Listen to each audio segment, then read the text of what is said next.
একটা পরীক্ষা হয়ে যাক। রেডি? হ্যাঁ, কথা বললে হবে না, খেয়াল করেন।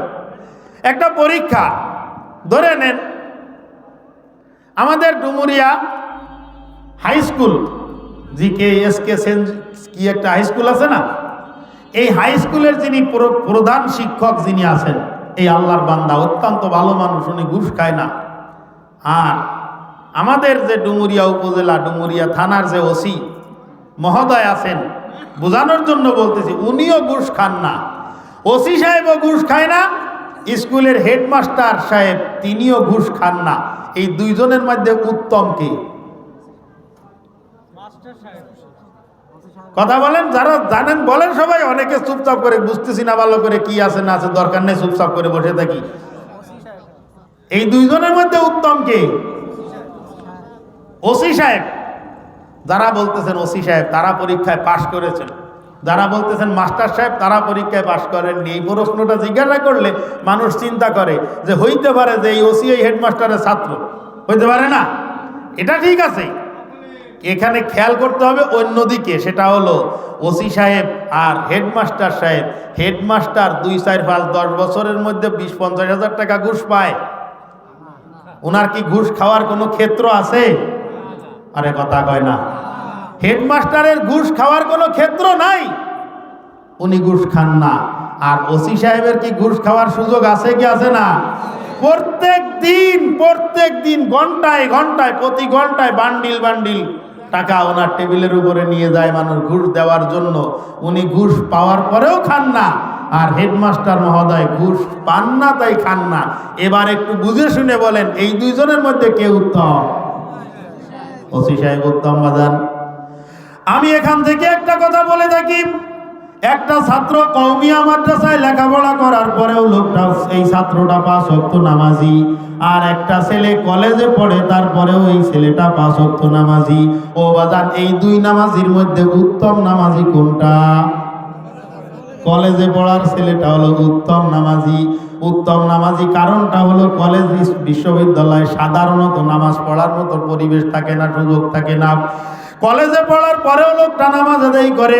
একজন মাদ্রাসায় পড়ুয়া ছাত্র কখনো দাড়িতে খুর লাগায় না। কলেজে পড়া একটা ছেলে আছে, সেই ছেলেটাও দাড়িতে খুর লাগায় না। এই দুইজনের দাড়ির মধ্যে কোন দাড়ি উত্তম? কলেজে পড়া ছেলের দাড়িটা উত্তম, কারণ দাড়িতে খুর লাগানোর পরে কোনো মাদ্রাসায়, কওমি মাদ্রাসায় বিশেষ করে ভর্তি হওয়ার সুযোগ থাকে। এটা আপনারা জানেন অনেকে, আর অনেকে জানেন না। আমাদের মাদ্রাসায়, বিশেষ করে সাজিয়াড়া মাদ্রাসায়, এই দায়িত্বটা বিগত অনেক বছর যাবৎ আমি পালন করতেছি, আমি সহ আরও 2-3 জন আছে। সর্বপ্রথম মাদ্রাসার থেকে ফর্মটা ক্রয় করে নিয়ে আমার কাছে নিয়ে যায়। আরও যারা আছে, আমরা 4 জন আছি এই দায়িত্বে, 4 জনের কাছে নিয়ে যায়। নিয়ে যাওয়ার পরে ওইখানে লেখা আছে উপরে যে ছাত্রের চাল চলন, লেবাস পোশাক, দাড়ি টুপি চুল, এইগুলো শরীয়ত সম্মত আছে কিনা এইটা তালিমাতকে অবহিত করুন। তো ওইখানে ওই আছে, এইটার উপরে টিক দিয়ে সই করে তারপরে দিতে হয়। এটা চেক হয়, দাড়িতে হাত দিয়ে দেখতে হয় যে দাড়ি কাটে কিনা। যদি দাড়ি কাটে তাহলে হবে না। আমি বলতেছিলাম, যাদের মধ্যে গুনাহ করার কোনো যোগ্যতা নাই এরা গুনাহ করে না, আর আমরা মানুষ, আমাদের মধ্যে গুনাহ করার যোগ্যতা আছে, তারপরেও যদি আমরা গুনার কাজ ছেড়ে দিয়ে যদি নেক কাজ করি, তাহলে আমাদের দাম ফেরেশতার থেকে বেশি হবে কি হবে না? জোরে কর। অবশ্যই অবশ্যই ফেরেশতার থেকে বেশি হবে। মানুষ ফেরেশতার থেকে দামি। বিশ্বাস করতেছেন না আপনারা? এখনো এত যুক্তি দিয়ে বুঝাইলাম, তারপরেও বিশ্বাস হয় না? তাই মানুষ অবশ্যই ফেরেশতার থেকে দামি। আর এই মানুষের মধ্যে সর্বপ্রথম নবী হযরতে আদি পিতা আদম সফিহুল্লাহ আলাইহিস সালাতু ওয়াস সালাম। এখন এই মানুষ যদি গুনার কাজ না করে, জীবনের সর্বক্ষেত্রে আল্লাহর হুকুম, নবীর তরিকা অনুযায়ী, আল্লাহ পাকের মানসা অনুযায়ী যদি জীবন যাপন করে, এদের জন্য যে পুরস্কারটা আল্লাহ পাক রব্বুল আলামিন রেখেছেন, সেই পুরস্কারটা হলো হযরতে আদম আলাইহিস সালাতু ওয়াস সালামকে সৃষ্টি করে আল্লাহ পাক জান্নাতের মধ্যে রেখে দিয়েছেন। এখানে একটা প্রশ্ন খুব ভালো করে বুঝবেন, বুঝতে গিয়ে যেন নষ্ট না হয়, খুব ভালো করে লক্ষ্য করেন। আদম আলাইহিস সালাতু ওয়াস সালামকে সৃষ্টি করে আল্লাহ পাক জান্নাতের মধ্যে রাখছেন, অথচ সেইখান থেকে পরবর্তীতে আদমকে আবার দুনিয়ায় পাঠিয়ে দেওয়া হয়েছে না? কথা বলা। আবার দুনিয়ায় পাঠাই দিছে। তাহলে আদমকে জান্নাতের মধ্যে রাখার পরেও দুনিয়ার মধ্যে পাঠাই দেওয়া হলো। আদম আলাইহিস সালাতু ওয়াস সালামকে দুনিয়ার মধ্যে পাঠানোর কারণটা কি, মানে জান্নাতের মধ্যে রাখার কারণটা কি? আর আল্লাহ পাকের একটা ওয়াদা আছে, ওয়াদাটা হলো যেই ব্যক্তি একবার জান্নাতে প্রবেশ করবে আল্লাহ পাক কখনো কোশ্চিনকালেও তাকে জান্নাত থেকে বের করে দিবেন না। আদম আলাইহিস সালাতু ওয়াস সালামকে জান্নাতে রাখলেন কেন আর সেইখান থেকে বের করে দিলেন কেন? এই প্রশ্নের জবাব হলো এটা। আদম আলাইহিস সালাতু ওয়াস সালাম হলেন গোটা মানব জাতির বাবা, আর আদম আলাইহিস সালাতু ওয়াস সালামকে জান্নাতের মধ্যে রাখা হয়েছে জান্নাত ভিজিট করার জন্য, দেখানোর জন্য। কয় জান্নাত দেখা কমপ্লিট, আল্লাহ পাক সেখান থেকে দুনিয়ায় বের করে দিয়েছেন। কয় জান্নাত দেখার প্রয়োজনটা পড়লো কেন? আদি পিতা হযরত আদম সফিউল্লাহ আলাইহিস সালাতু ওয়াস সালাম জান্নাত দেখে সে দুনিয়ার মানুষকে বলবে যে আমার সন্তানেরা, আমি তোমাদের বাবা আদম সফিউল্লাহ, আমি আমার নিজের চোখে জান্নাত দেখে এসেছি। এই জান্নাতের জন্য তোমরা দৌড়াদৌড়ি করো, এই জান্নাতের জন্য তোমরা মেহনত করো, এই জান্নাত অর্জনের জন্য তোমরা চেষ্টা করো। তাই আমার বাবা জান্নাত দেখে এসে আমাদেরকে সার্টিফাইড করেছেন, সার্টিফিকেট দিয়েছেন। আল্লাহ পাক রব্বুল আলামিন বলতেছেন, ও দুনিয়ার আমার বান্দা বান্দিরা, ওয়াসারিউ ইলা মাগফিরাতিম মির রাব্বিকুম ওয়া জান্নাতিন আরদুহাস সামাওয়াতু ওয়াল আরদ। কয় দৌড়াও, তোমরা দৌড়াও, ওয়াসারিউ তোমরা দৌড়াও, ইলা মাগফিরাতিম মির রাব্বিকুম তোমাদের রবের পক্ষ থেকে জান্নাতে ক্ষমার দিকে। জোরে বলেন সুবহানাল্লাহ। রবের পক্ষ থেকে ক্ষমা পাওয়ার জন্য তোমরা দৌড়াও। ওয়াসারিউ তোমরা দৌড়াও। কেমন ভাবে দৌড়াবা? একজন ব্যক্তি একাকী দৌড়াইতেছে আর একজন হলো প্রতিযোগিতামূলক ভাবে দৌড়াইতেছে। বাদান যেই ব্যক্তি একাকী দৌড়াইতেছে তার দৌড়ের জোর বেশি, নাকি যেই ব্যক্তি দুইজনে প্রতিযোগিতা করে দৌড়াইতেছে তার দৌড়ের জোর বেশি? এখানে বসিন্দিয়া বাজারে কালবটের উপরে ওইখানে মনে করেন একটা পুরস্কার রাখা আছে, বলে দেওয়া হলো সবাই ওইখান থেকে যাও, ওইটা যে আগে ওইখানে পৌঁছাইতে পারবে সেই লোকটা পুরস্কারটা পাবে। 2 জন 3 জন 4 জন 5 জন দৌড় দিছে এখান থেকে, এই দৌড় আর ওইখানে ওইটা আছে, নিয়ে আসো, নিয়ে আসতে পারলে তোমার। এও লোকটা দৌড়াইছে, কোন দৌড়ের জোর বেশি হবে? প্রতিযোগিতামূলক দৌড়ের জোর বেশি হবে।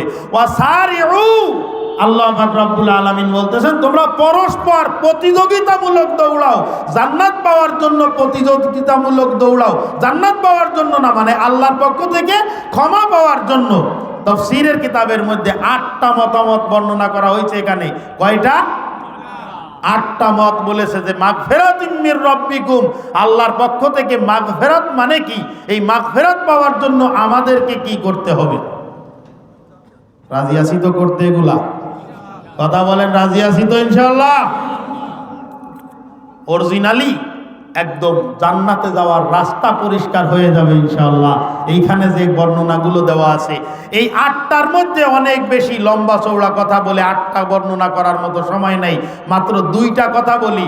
জান্নাত পাওয়ার জন্য তোমরা দৌড়াও, এর দ্বারা অর্থ হলো আল্লাহ পাকের যে ফরজ বিধানগুলো আছে এই সমস্ত ফরজ বিধানগুলাকে আবশ্যক করে নাও, সমস্ত ফরজ বিধানগুলোর উপরে আমল করো।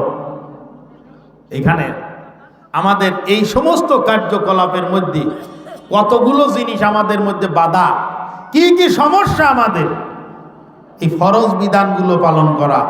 খেয়াল করেন খুব ভালো করে, যতগুলো ফরজ বিধান আছে সমস্ত ফরজ বিধানের মধ্যে সবথেকে উত্তম এবং সবথেকে মূল্যবান ফরজ ইবাদত কোনটা? আল্লাহ, যে কয়জন মুখ খোলে না এরা মনে হয় নামাজ পড়ে না এক ওয়াক্ত। সব থেকে ফরজ বিধান কোনটা বড়?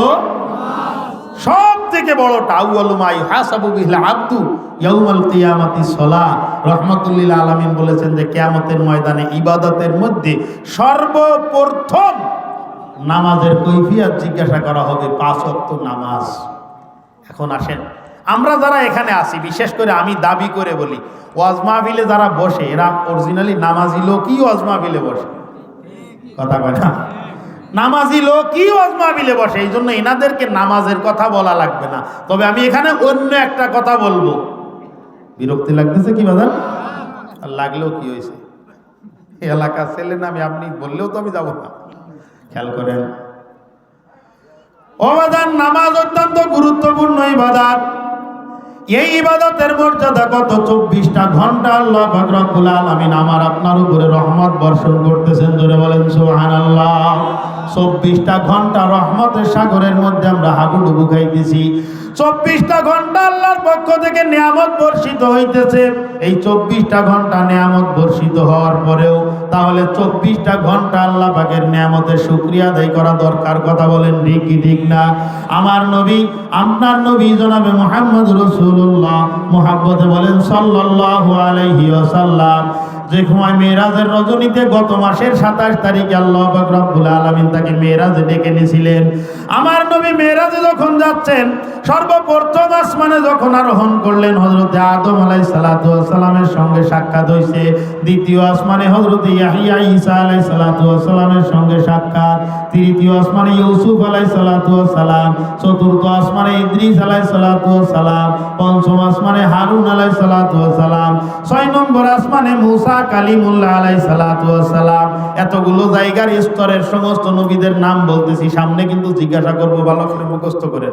এই বসিন্দা বাজারে দেখা হবে, আবার জিজ্ঞাসা করবো কাউকে যে 4 নম্বর আসমানে কে ছিল। ইন্টারভিউ হবে কিন্তু ওইখানে, খেয়াল করেন। চতুর্থ আসমানে ইদ্রিস আলাইহিস সালাতু ওয়াস সালাম। পঞ্চম আসমানে হারুন আলাইহিস সালাতু ওয়াস সালাম। 6 নম্বর আসমানে হযরতে মুসা কালিমুল্লাহ আলাইহিস সালাতু ওয়াস সালাম।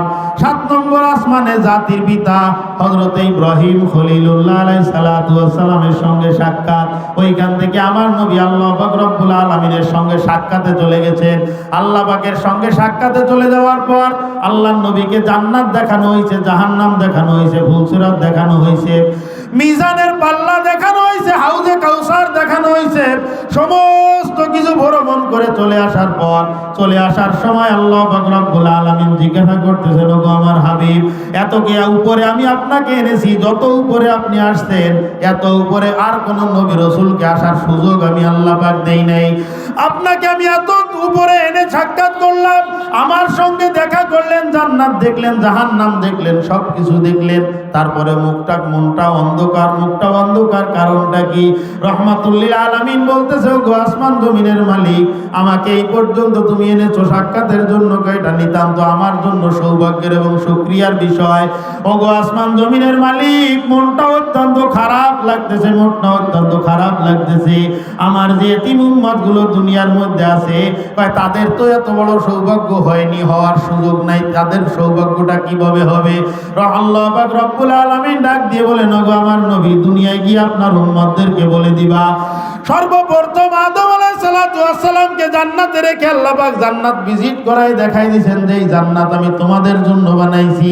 আর সর্বশেষ নবী আমার আপনার নবী জনাবে মুহাম্মদ রাসূলুল্লাহ মুহাব্বতে পড়েন সাল্লাল্লাহু আলাইহি ওয়াসাল্লামকে আল্লাহ পাক রব্বুল আলামিন ডেকে নিয়ে আরো একবার জান্নাত ভিজিট করায় দেখাই দিয়েছে। ও উম্মত, অনেকদিন আগে আদম বলে গেছিল, তোমাদের মনে নাও থাকতে পারে, আমি মুহাম্মদ রাসূলুল্লাহ সদ্য জান্নাত দেখে এসেছি। জোরে বলেন সুবহানাল্লাহ। আল্লাহর নবী জান্নাত দেখে এসে আমাদেরকে বলেছেন, আদাতুল ইবাদিয়াস সালিহিন মা লা আইনুন রাআত ওয়ালা উযুনুন সামিআত ওয়ালা খাতারা আলা কলবি বাশার আও কামা ক্বালা আলাইহিস সালাতু ওয়াস সালাম। আল্লাহর নবী ডাক দিয়ে বলতেছেন, ও আমার উম্মতেরা, আমি নিজের চোখে জান্নাত দেখে এসেছি। আল্লাহ পাক রব্বুল আলামিন তার নেককার বান্দাদের জন্য এমন একটা জান্নাত বানাইছে, মা লা আইনুন রাআত, কোন চোখ কোনদিন দেখে নাই, ওয়ালা উযুনুন সামিআত, কোন কান কোনদিন শুনে নাই, ওয়ালা খাতারা আলা কলবি বাশার, কোন মানুষের অন্তরে কল্পনাও আসতে পারে না, এমন সুন্দর জায়গা বানাইছি। জোরে বলেন সুবহানাল্লাহ।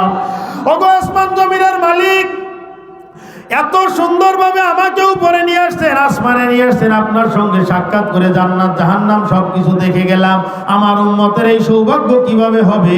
আল্লাহ পাক রব্বুল আলামিন বলতেছেন, তোমাকে এখানে ডেকে এনে আমি আল্লাহ পাক সাক্ষাৎ করেছি, আর তোমার মুমিন নেককার উম্মত যখন সিজদায় পড়ে যাবে, যখন কপালটাকে আমার কুদরতি কদমের উপরে রেখে দিবে, আমি আল্লাহ পাক রব্বুল আলামিন নিজে ওইখানে গিয়ে আমার বান্দার সঙ্গে সাক্ষাৎ করব। বলেন সুবহানাল্লাহ। আসসালাতু মিরাজুল মুমিনিন, নামাজ হলো মুমিনের মিরাজ স্বরূপ। নামাজের মধ্যে আল্লাহ পাক রব্বুল আলামিনের সঙ্গে সরাসরি বান্দার কথা হয়। সুবহানাল্লাহ।